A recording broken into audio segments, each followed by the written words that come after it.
A faint morning light crept through the multi-paned windows of Felicity Westmore's workshop in Silver Sage, a small but spirited town nestled between gently rolling hills. The early hush was just beginning to give way to the lively sounds of merchants setting up their stalls. Felicity, a skilled puzzle box maker, stood by her long workbench. Running her calloused fingers over an unfinished cherrywood box, she inhaled the faint smell of freshly sanded wood, savoring how it comforted her with the promise that another intriguing puzzle was about to take shape. Though she normally approached each new day with a sense of excited anticipation, there was something hovering on the edges of her thoughts, a rumor that had made its rounds in the last few weeks, whispered by the old-timers in the corners of the local cafe and repeated in hushes by library patrons poring over dusty tomes. Somewhere in town, a legendary lost invention lay hidden. Most folks in Silver Sage loved a good story, especially when it connected to the town's curious history of woodworking brilliance. Decades ago, an inventor named Tobias Redwood had settled in Silver Sage and set up a grand workshop. He crafted mechanical marvels and elaborate devices, said to combine artistry and engineering in ways seldom seen. However, rumors swirled that Redwood had died before revealing his greatest achievement, an invention that was neither fully clockwork nor fully magical, but so elegantly designed that whoever found it would earn instant renown. The rumor was tantalizing to all who worked with their hands or delved into mechanical mysteries. And Felicity, whose skill in building intricate puzzle boxes had been sharpened by years of practice, felt the allure too. She never took rumors at face value, preferring to see objective proof in a hidden catch or a snug dovetail. But as she methodically shaved edges and fitted tiny pieces, she couldn't help replaying snatches of conversation she'd overheard at the coffee shop. Supposedly Redwood's lost invention was locked away in some secret compartment, perhaps within a box that no one had yet puzzled out. Felicity wondered whether Redwood, like her, had left cryptic hints right under everyone's nose. After all, puzzle crafters often stored clues in their everyday items.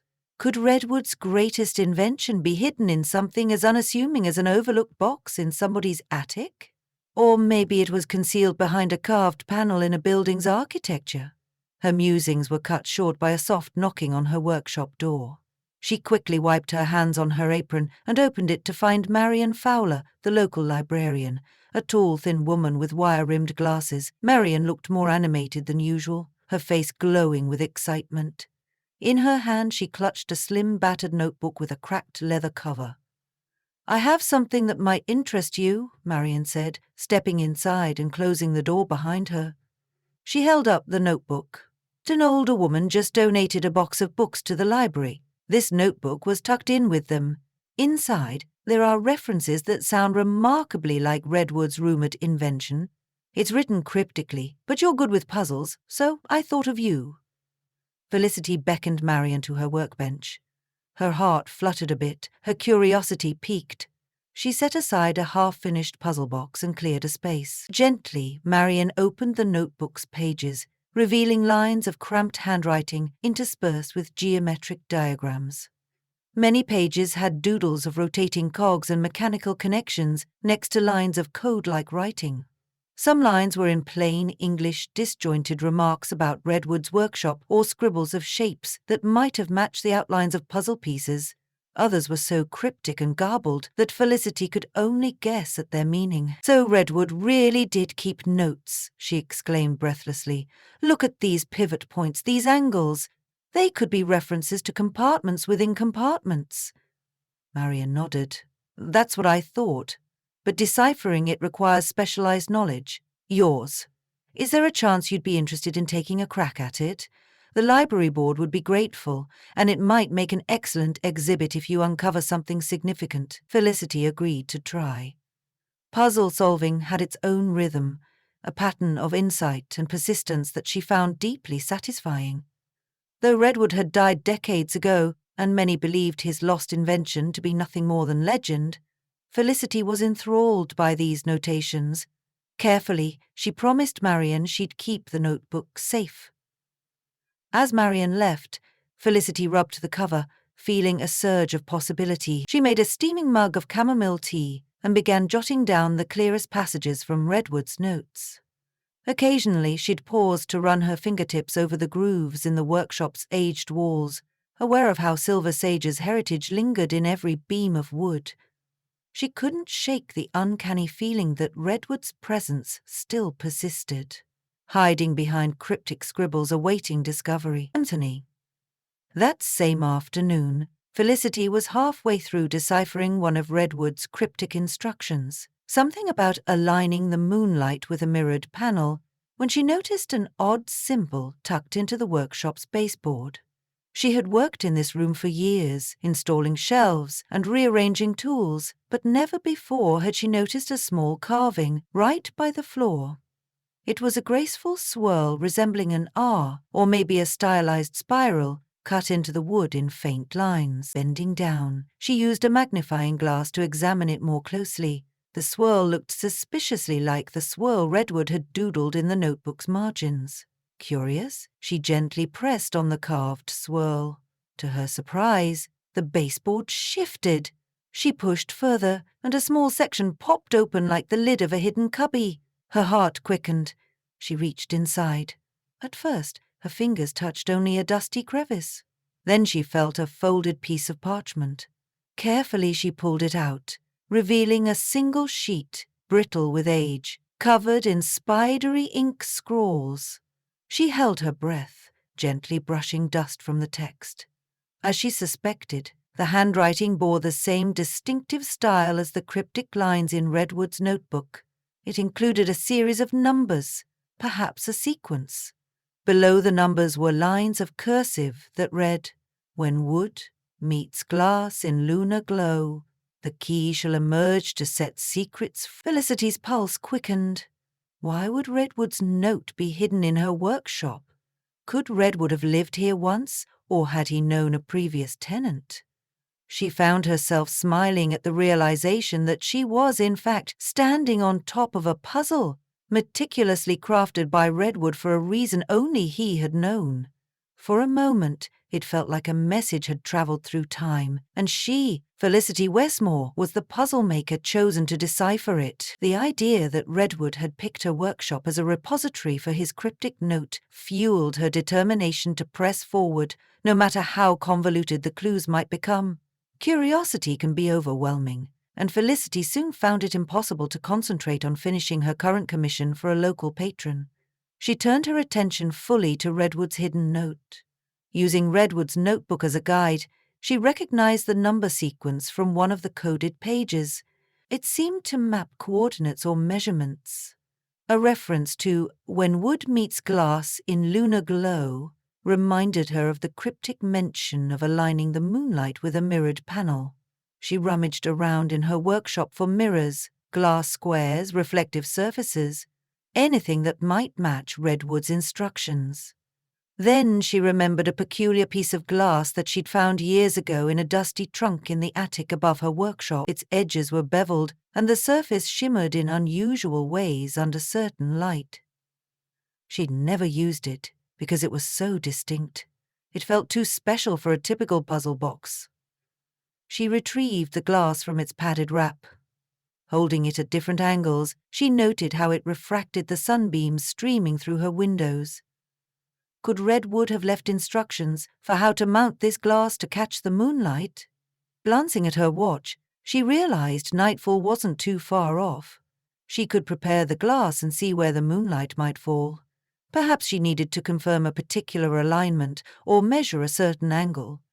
Redwood's instructions suggested a synergy between carefully engineered wood panels and illumination. Remaining daylight hours seemed to crawl by, but eventually the last golden rays faded into a soft twilight.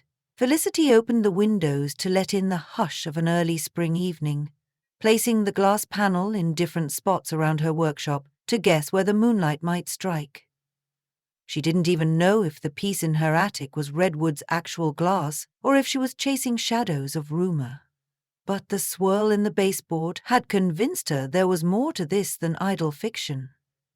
At last the moon rose, bright and nearly full. As beams of silver seeped through the workshop's windows, Felicity angled the piece of glass toward the carved swirl at the baseboard.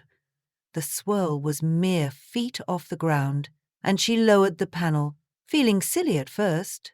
Would she be forced to lie on the floor to watch for the correct alignment?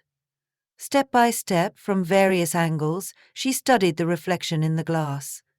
The swirl glimmered in the faint light. Then, in the center of the swirl, where Redwood had etched the lines so meticulously, she saw a faint reflection of something else, like a hidden shape overlapping the swirl. Heart racing, she repositioned the glass. For an instant, the swirl and its reflected image aligned perfectly, forming a pattern reminiscent of a small keyhole. With trembling hands, Felicity placed her finger in the reflection's center. The baseboard shifted again. A new section dropped open, revealing another hidden panel, this time larger. She gasped. Carefully, she removed the panel to discover an ornamental wooden latch. It had no standard keyhole, though. Instead, the latch's surface was etched with patterns reminiscent of Redwood's coded writing. If Redwood had a special key or mechanism, she dared not tamper with the latch carelessly. One wrong move could destroy the contents inside.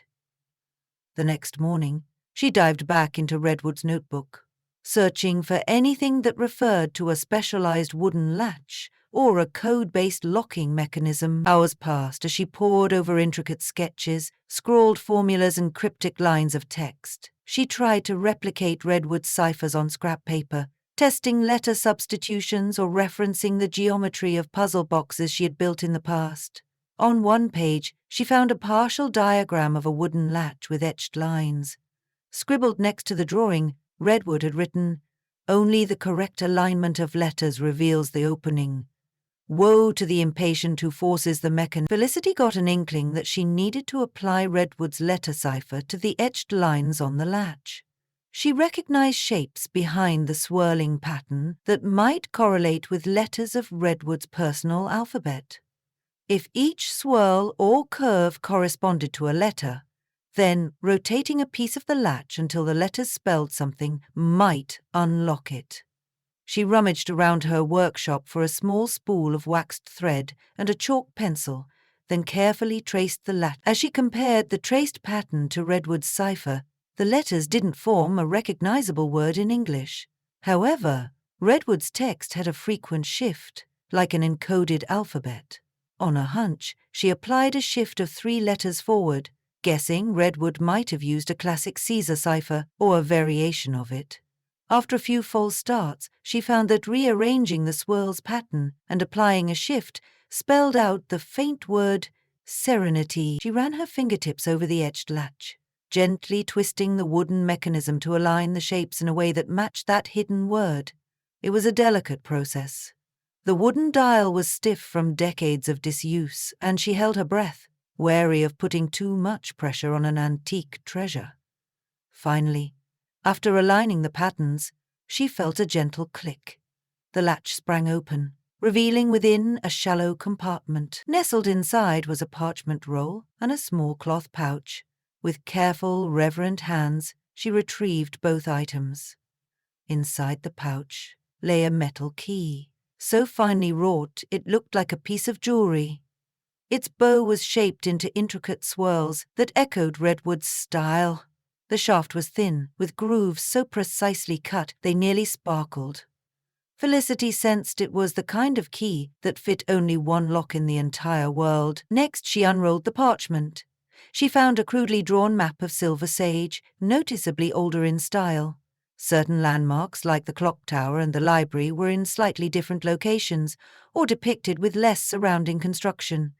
Redwood's workshop, or what might have been Redwood's workshop, was marked by a small star. Felicity noticed another star on the map, out near the orchard behind the old general store. Beneath these 2 stars, Redwood had scrawled, "In the synergy of orchard sun and mechanical cunning, the final piece awaits. Use the key to unearth the creation." Felicity felt her heart flutter. She had grown up picking apples in the orchard behind that general store every fall, but had never noticed anything unusual out there. Yet Redwood's cryptic instructions hinted that somewhere among those old apple trees, another piece of the puzzle was waiting. The lost invention was no longer a mere rumor. Here, in her hands, was a direct reference. There was no question now. She would have to investigate the orchard. After the midday hours, Felicity made her way across Silver Sage. Spring was in full bloom, and bright flowers dotted the gardens along the winding road. She could hear the hum of bees and smell the faint sweetness of blossoming trees. Passing by the general store, she spotted old Mr. Lambert sitting outside in a rocking chair, greeting passers-by with a friendly wave. She politely chatted with him for a moment and mentioned her plan to stroll through the orchard. With a curious glint in his eye, Mr. Lambert recalled how an older portion of the orchard had fallen into disuse. "Haven't been out that way in ages," he said. "Not since my father's time. Don't recall anything special, but we used to say Redwood favored that orchard for a bit of solitude when he was stuck on a problem. Guess he found the rustling leaves inspired him." Felicity smiled, thanked him, and continued on. The orchard stretched out behind the store, rows of trees organized in neat lines, though some were old and bent with age. She compared Redwood's map to the orchard's layout. The star marked one corner, seemingly near a gnarled oak that towered among younger apple trees. She counted the rows to get her bearings. Eventually she found the oak. Its trunk was thick, and the bark was lined with cracks and hollows. Tucked behind the oak was a weathered wooden shed that looked long abandoned. Vines and moss crept over its sagging walls. The small windows had long since lost their glass, and the door looked ready to collapse at a nudge. Stepping inside carefully, Felicity found rotted floorboards, old barrels, broken tools, and a sense of musty neglect. Dust swirled in the beams of sunlight through the empty window frames. She tugged the map from her pocket, rechecking Redwood's star marking. The shed was indeed in the right spot. The question was, where was the lock that might match her key? Carrying a small lantern for extra light, she inspected the corners. One corner featured a half-broken crate. In another, a stack of rusted metal scraps. On the back wall, she noticed a faint pattern carved into the wood, swirls reminiscent of Redwood's style. Heartbeat quickening, she approached. A portion of the wall was made of a different wood than the rest, as if somebody had built a hidden panel right there. She knocked lightly, hearing a hollow echo. This had to be it. With a firm but gentle push, she found a seam that shifted, revealing a hidden door. The door had a keyhole that glinted in the dim light, a perfect place for Redwood's intricate key. She pulled out the key, slid it into the lock, and felt it fit perfectly. Mustering her courage, she turned the key.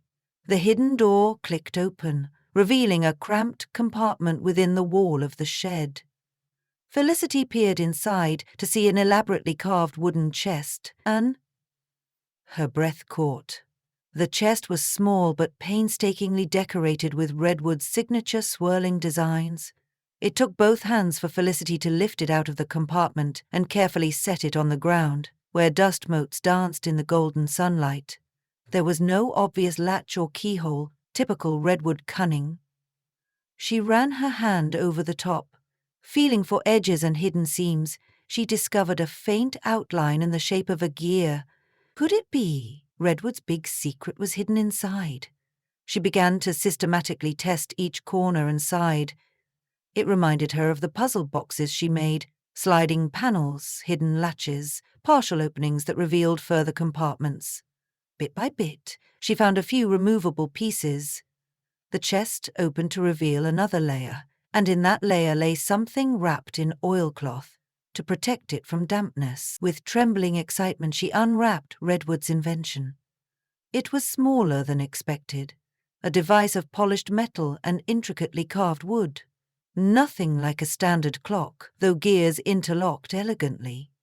She found a narrow slot on the side, as if it might accept a metal disc or card. Tucked alongside it were pages of Redwood's notes, detailing how the invention worked. Her initial skim suggested that Redwood had designed a cipher contraction, a device that could shift through multiple layers of encryption to decode messages, or align them in specific mechanical patterns to reveal solutions. A line in Redwood's notes made her catch her breath. For puzzle crafters and code breakers, the synergy of mechanical design and imaginative spirit can unlock any secret. May this device be a testament to possibility. Felicity cradled Redwood's lost invention in her hands, delight whisking away her breath. Everyone had rumored Redwood hid some wondrous contraption. And now, after so many decades, that contraption lay in the arms of someone who truly understood puzzle solving. It felt like Redwood had indirectly bequeathed his masterpiece to the next generation of artisans. She carried the chest's contents, along with Redwood's notes, back to her workshop. She wanted to test the device, to see if it truly worked. When she carefully installed a small metal strip from Redwood's notes into the slot on the side and turned a delicate crank, the gears shifted gracefully. A carved wooden panel rose from the top, revealing a sequence of letters.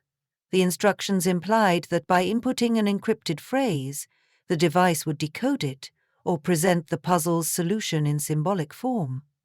This mechanism was ahead of its time, reminiscent of advanced encryption methods. The artistry and engineering behind it were, in a word, sublime.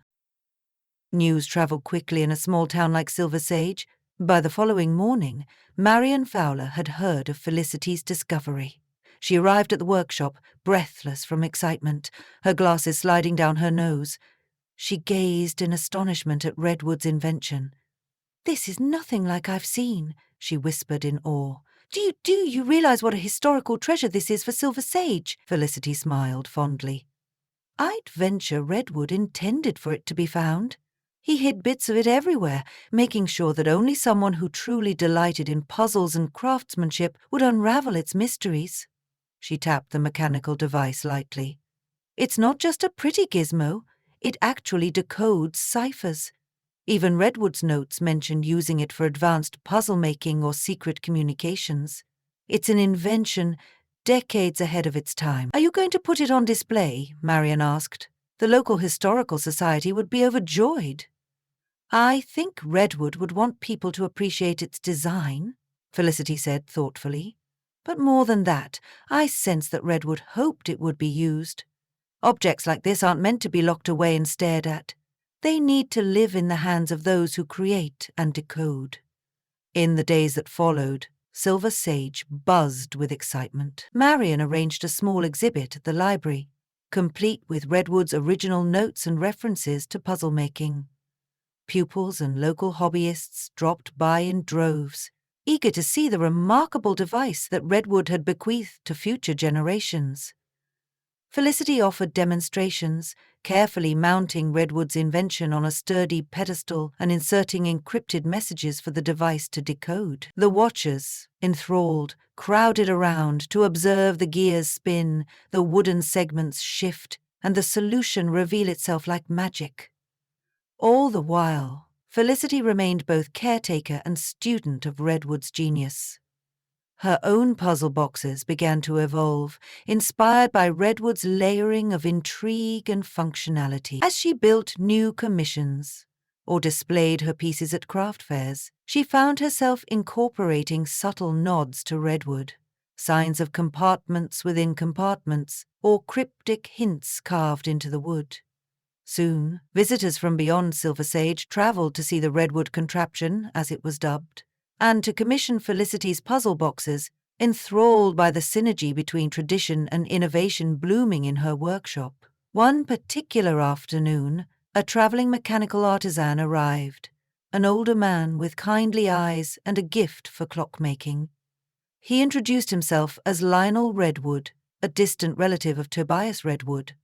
Word had reached him that Tobias's greatest invention had been unearthed, and he had come to pay homage. Felicity gave him a tour of her workshop and carefully showed him the Redwood contraption. She watched tears gather in his eyes as he gently traced the swirl motifs etched into the device. "Tobias' legacy lives on in your hands," he said softly. The Redwood family always believed in puzzle crafting as a path to understanding the mysteries of human nature. It seems you share his passion. Flattered, Felicity assured him that the machine would remain in caring hands.